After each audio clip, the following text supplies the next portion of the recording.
Europe 1 Soir, 19h-21h, Stéphanie Demuru. Et place au débat avec nos invités du jour. Vincent Roy, écrivain et journaliste politique. Bonsoir Vincent Roy, bonsoir écrivain même bonsoir et journaliste. Olivier d'Artigol, chroniqueur politique. Bonsoir, Olivier. J'espère que vous allez bien depuis lundi. Oui, ça va très bien. Mieux que la gauche, manifestement, qui est très furieuse après l'annonce du budget proposé, en tout cas par Gabriel Attal. Je vous le rappelle, le Premier ministre qui annonce vouloir reconduire les crédits d'État à l'identique pour 2025, tout en laissant quand même une petite porte ouverte de flexibilité à son successeur. Il dit que c'est un acte républicain, Gabriel Attal. Bon, il y a quand même une petite inflation de 2% qui équivaut à une dizaine de milliards d'euros, et ça évidemment la gauche fustige. Olivier d'Artigol, vous êtes en accord, vous l'homme de gauche, avec ce budget de Gabriel Attal? L'argument de Gabriel Attal est la continuité de l'État. La préparation d'un budget dans un calendrier est très contraint. Il doit être le premier mardi d'octobre présenté au bureau de l'Assemblée nationale.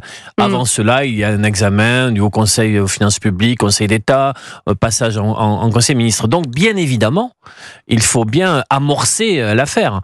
Le fait de faire cette proposition, c'est-à-dire budget constant, va permettre quand même au Parlement de travailler sur cette copie. Le ministre démissionnaire des Finances avait, lui, une copie plus sévère, avec une orientation politique plus austéritaire, disons. Alors après, c'est de bonne guerre, j'ai envie de dire, que la gauche puisse dire mais enfin, ça va un peu plus loin que les affaires courantes. Le problème vient de la procrastination du président de la République. Ce vendredi qui arrive, nous allons battre le record de la durée d'un gouvernement démissionnaire. 38 jours. 38 jours. Et il faut remonter à 1953, en pleine quatrième République. On est loin des Belges, Olivier d'Artigol. On est loin des Belges. Oui, ne vous emballez pas. On n'a pas cette culture-là, quand même. C'est-à-dire que le président a mis le pays dans une situation difficile, inédite. Le Premier ministre démissionnaire fait comme il veut, mais je pense qu'il a envie de passer à autre chose. Vincent Roy.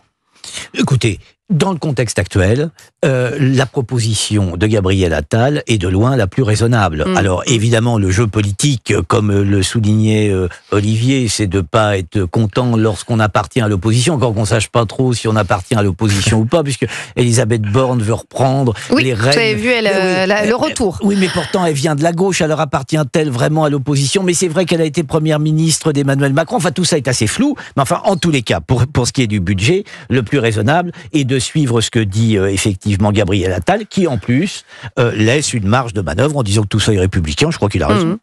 Alors en tout cas, vous avez peut-être entendu Alexis de La Fontaine qui a recueilli en exclusivité les propos de Fabien Roussel. Fabien Roussel, il n'est pas du tout d'accord avec ça. Il explique d'ailleurs qu'il viendra en ordre réuni avec tout le nouveau Front populaire, demander notamment la nomination de Lucie Castetz à Matignon, mais avec un changement plus global. Je vous propose d'écouter le secrétaire général du Parti communiste français. Je vous l'annonce, nous prévoyons, nous, de l'augmenter de 30 milliards d'euros, pour le passer donc à 522 milliards d'euros, et pouvoir ainsi investir immédiatement dans l'augmentation des salaires des agents de la fonction publique, dans des services publics importants, dans la gratuité de l'école publique, notamment pour cette rentrée, en allant notamment mettre en place un ISF climatique, et aussi en allant taxer les dividendes des grandes entreprises. Olivier d'Artigol, tout de même, 30 milliards d'euros en plus, vous allez me dire, c'est pas la mer à boire, mais enfin quand même, on est sous le coup d'une procédure de déficit excessif européenne. Est-ce que c'est bien le moment? Mais le secrétaire national du Parti communiste français, il me semble, comme les autres composantes du nouveau Front populaire, est dans son rôle en essayant d'argumenter ce qui serait une autre politique. Parce que d'augmenter les dépenses. Oui, mais et la dette. Le ministre des Finances démissionnaire a posé comme un préalable un dogme presque, un totem qu'on ne pouvait pas bouger, l'idée qu'on ne pouvait pas aller chercher des recettes fiscales en plus. Moi, je trouve la question de la construction du budget et savoir s'il y a des marges de manœuvre intéressante. Il y a aujourd'hui 200 milliards d'aides publiques aux entreprises. Certaines sont très utiles, mais si vous regardez de près, par exemple, le crédit impôt recherche, on voit qu'il y a de l'argent à aller chercher. Il y avait des super profits sur des rentes telles que les grands, ceux qui ont les containers, qui se sont fait vraiment de belles opérations financières au moment du Covid. On peut regarder. Donc je trouve qu'il n'y a pas de question tabou concernant le budget. Après, bien évidemment, il y a vous le rappelez, un processus de déficit excessif. Il faut donc donner une trajectoire de finances publiques à Bruxelles. 3 000 milliards de dettes, quand même, mon cher Olivier. La souveraineté d'un pays, l'acte de souveraineté sur une année politique, c'est quand même de décider de son budget. Et je trouve que on devrait avoir dans notre pays un débat sur quel budget, pour quelles priorités, quelles dépenses et quelles recettes, beaucoup plus ouvert que ce qu'on a eu sur les dernières années. Ah, de toute façon, le débat sur la dépense publique, Olivier, on va l'avoir à un moment ou à un autre. Oui. Parce qu'il va falloir qu'on change, si j'ose dire, notre fusil d'épaule. On va pas pouvoir rester en l'état dans ces conditions-là. Vous avez raison de parler de Bruxelles, parce que Bruxelles va nous parler à l'oreille. Il va bien falloir l'écouter, à défaut de l'entendre. Bah alors, il faudra surtout avant ça un Premier ministre pour pouvoir justement parler du budget. Alors vous allez nous annoncer un scoop, Vincent Roy. Écoutez. Alors, je vous écoute là. Le président de la République a demandé aux partis politiques de s'entendre, et notamment aux partis politiques dont on nous dit qu'il a fait le plus grand nombre de sièges. Alors pas un parti politique, mais une coalition qui s'appelle le Nouveau Front Populaire. Oui, qui n'a pas la majorité, je vous rappelle, évidemment. Personne ne l'a. Oui. Donc le Nouveau Front Populaire a dit nous avons désigné Madame Casté. Donc le casting, par conséquent, est assez simple. Il suffit de nommer Madame Casté et de lui dire écoutez, je viens de vous nommer Premier ministre, allez donc chercher auprès de l'Assemblée nationale la confiance de votre gouvernement. Et auquel cas, vous aurez tôt fait d'écarter la possibilité de Madame Casté de faire vos petites affaires et d'aller chercher sur votre aile droite, parce que ça se terminera comme ça à un moment ou à un autre, avec quelques socialistes que l'odeur du marocain va... C'est-à-dire, quand vous dites ça se terminera comme ça, ça se terminera comme ça va se terminer. Emmanuel Macron va chercher sur son aile droite, c'est-à-dire qu'en fait, il va jouer l'hypercentre. Il va chercher sur son aile droite. Mais avec les socialistes quand même un peu aussi, parce que les macronistes, certains en tout cas proposent ça, une coalition centrale. On entendait Jean-René Cazeneuve hier dire des socialistes au LR. Oui, mais sans les socialistes, il ne pourra rien faire. C'est pour ça. Et il va chercher une majorité de circonstances. Il n'y a pas d'autre solution pour lui. Olivier D'Artigol. Là où les choses ne vont pas, c'est que sitôt le lendemain de second tour, regardant la nouvelle configuration politique, personne n'en est fait de majorité absolue, ni de majorité relative forte, mais il y a une coalition qui est nettement en tête et deux autres coalitions qui sont derrière.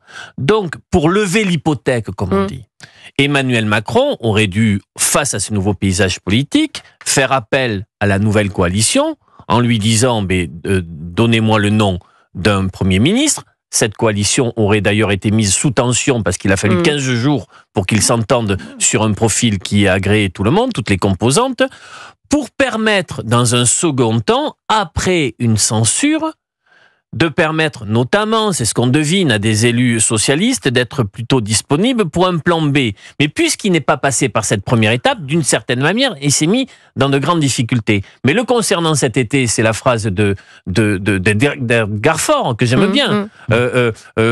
Voici que s'avance l'immobilisme et nous ne savons pas comment l'arrêter. C'est-à-dire cette période spectaculairement, d'après moi, d'accélération de crise politique qui fait qu'aujourd'hui, Emmanuel Macron, qui attendait une clarification de la dissolution, est dans une situation qui peut-être est inextricable et ne permettra pas une assemblée gouvernable. Alors en tout cas, Emmanuel Macron se dit que la gauche va peut-être finir par craquer. Il est à Brégançon tranquillement en train d'observer la gauche se diviser. Avec les jumelles, il regarde. Je vous invite évidemment, vous l'avez déjà sans doute lu, Monsieur Glucksmann, j'allais y venir, qui appelle à se séparer un petit peu pardon, mais d'être familière, mais du boulet insoumis quand même. Alors attendez, parce que je comprends rien.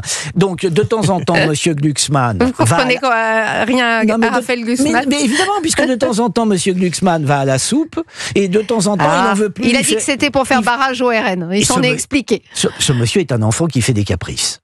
De temps en temps, il veut bien manger la soupe. Si on lui promet, attendez, c'est mange ta soupe, tu auras un cadeau. Alors, là, le cadeau, il l'a eu. Il a fait barrage au Rassemblement national. Après, le lendemain, il veut plus la manger. Non, écoutez, tout ça est pas raisonnable. Tout ça est pas raisonnable. Je vois très bien ce que veut faire Monsieur Glucksmann, mais tout ça ne me paraît pas raisonnable.